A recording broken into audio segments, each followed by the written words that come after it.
Namaku Astri. Aku bekerja di salah satu perusahaan swasta di Bandung. Aku diterima sebagai pegawai baru. Bisa dibilang sebagai pegawai baru, kinerjaku sudah banyak mendapatkan pujian dari atasan-atasanku. Namun, aku agak sedikit bermasalah dengan waktu. Rumahku yang jauh membuatku kadang sampai kantor tidak tepat waktu. Sampai akhirnya atasanku menyarankan untuk mendiami sebuah mes di belakang kantorku. Aku baru tahu, ternyata di belakang kantor ini memang ada beberapa kamar.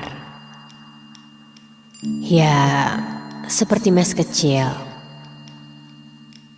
Di sana biasanya ditinggali oleh beberapa karyawan dari luar kota dan juga beberapa security dan office boy. Saat itu kebetulan ada sekitar 3 kamar yang kosong. Dan aku pun memutuskan untuk tinggal di sana.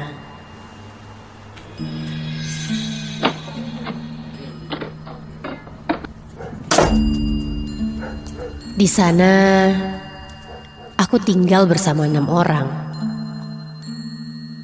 Ada 3 karyawan lainnya yang sama denganku. OB, security, dan Mang Sony yang paling tua di sana. Sebelum tinggal di sana, aku sudah dekat dengan mereka. Jadi bukanlah masalah untukku.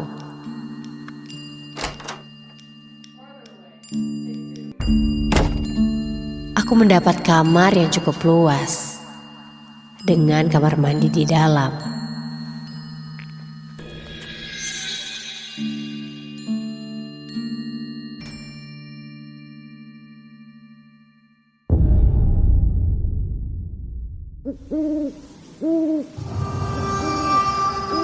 Hari pun berlalu. Sekitar 1 minggu, aku merasa sangat nyaman tinggal di sana. Hari itu setelah meeting sekitar jam 5 sore, aku merasa tidak enak badan. Rasanya kepalaku sangat pusing. Aku pun langsung ke mes dan mencoba untuk beristirahat.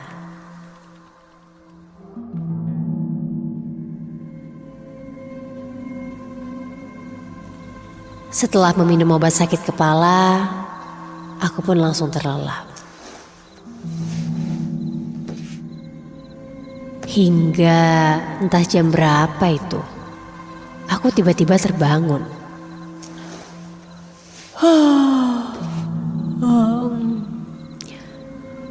Perutku mulai terasa lapar. Aku pun beranjak dari tempat tidurku. Aku mengambil kunci kamar dan hendak membeli nasi untuk makan. Setelah sampai gerbang, baru sadar kacamataku ketinggalan. Namun, sekedar beli makan ke depan, ya masih aman lah pikirku. Baru saja aku akan pergi, ada yang menepuk punggungku dari belakang.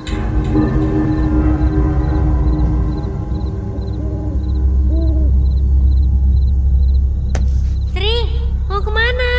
Ikut ya. Oh, yuk. Salah satu temanku ikut denganku. Aku lupa lagi namanya. Namun seingatku itu Maria.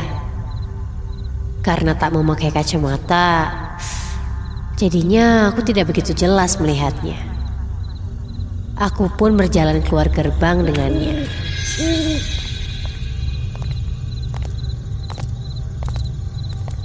Di perjalanan, aku tidak terlalu banyak mengobrol dengannya. Sampai tiba-tiba Maria menepuk pundakku dan bilang dia duluan katanya. Aku pun lanjut membeli makan.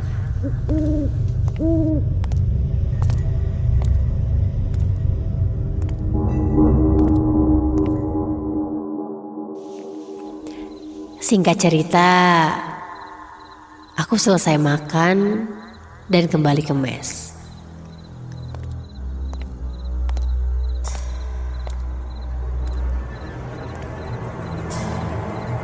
Begitu sampai, Mang Sony pun langsung membukakan pintu. Aku berhenti sejenak dan langsung mengobrol dengannya.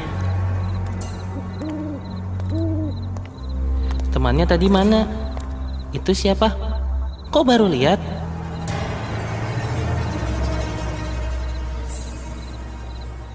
Oh, si Maria itu, Mang. Masa nggak kenal sih? Kenapa emangnya? Tadi dia pamit duluan, mau pergi katanya. Hah? Maria? Ah, suka ngarang. Si Maria mah kan lagi pulang ke rumahnya. Udah 3 hari nggak pulang. Aku mengerutkan dahi tidak percaya. Ah, Mang Sony mah nggak lucu kayak gitu nakut-nakutin. Ya udah deh, aku ngantuk nih. Lanjut ke kamar ya, Mang. Ucapku sambil berjalan masuk ke dalam kamar. Aku pun kembali ke kamarku.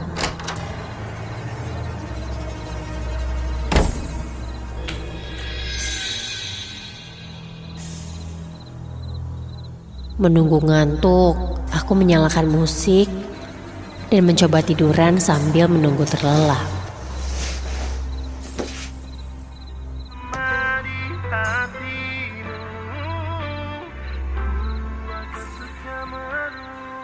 Dan tiba-tiba ada yang mengetuk pintu kamarku.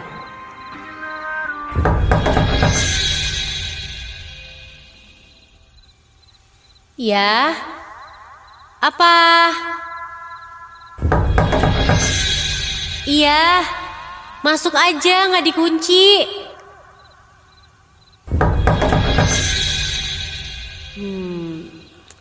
Duh, siapa sih?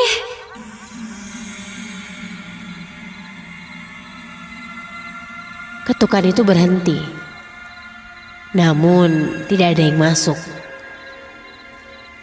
Aku pun beranjak ke arah pintu.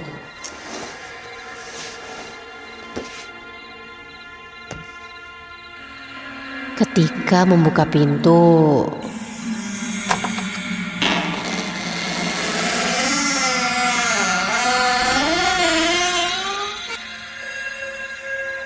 berdiri di depanku seorang perempuan. Karena samar, aku pun tidak bisa melihat dengan jelas itu siapa. Dari perawakannya sih, Maria. Kenapa, Mar? Masuk. Tuh kan bener kamu udah pulang. Masa kata Mang Sony ya, kamu tuh belum pulang 3 hari.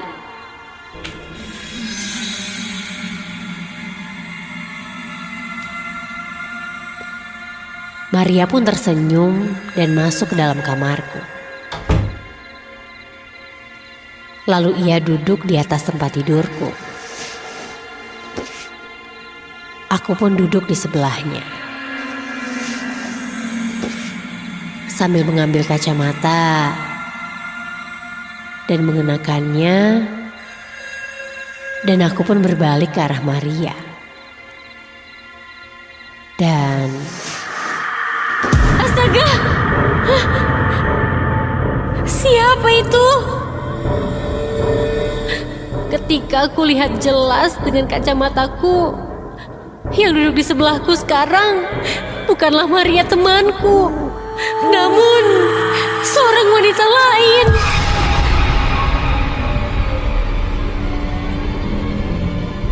seorang wanita memakai baju hitam-hitam dengan rambut hitam panjang, dagunya panjang dengan mulut menganga berwarna hitam dan mata yang mencekung ke dalam berwarna hitam. Aku langsung terperanjat kaget. Badanku kaku. Aku mencoba untuk menggerakkan badanku, tapi aku tidak bisa. Aku pun berdoa sebisaku sambil menatap sosok wanita itu. Perlahan, sosok wanita itu mulai membuka mulutnya. Dan ia seperti ingin berbicara denganku. Namun, aku yang saat itu tidak bisa berkata apa-apa, hanya terdiam. Sampai tak lama, sosok itu pun tertawa cekikikan.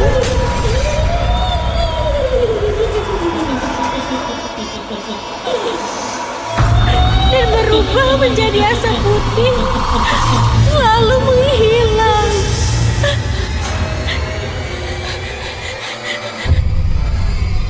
Dan saat itu, badanku pun bisa digerakkan kembali.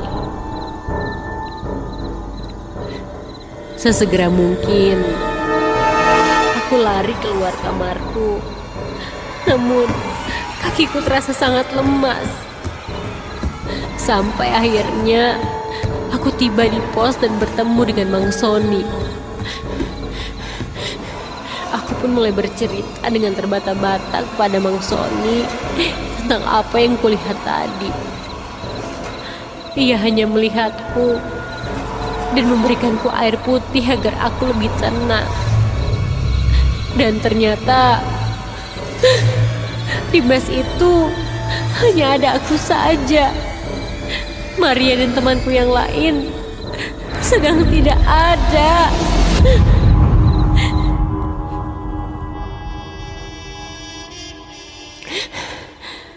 Setelah bercerita, barulah Mang Sony angkat bicara bahwa di mes ini memang angker. Apalagi sejak lama jarang ada yang tinggal di sana karena sering diganggu oleh makhluk halus. Konon katanya di salah satu kamar mes ini dulu adalah sumur dan pernah ada yang meninggal bunuh diri di sumur itu. Atau bahkan desas-desus lainnya mengatakan kalau di belakang mes dulunya adalah kuburan keluarga. Jelasnya aku tidak mengerti.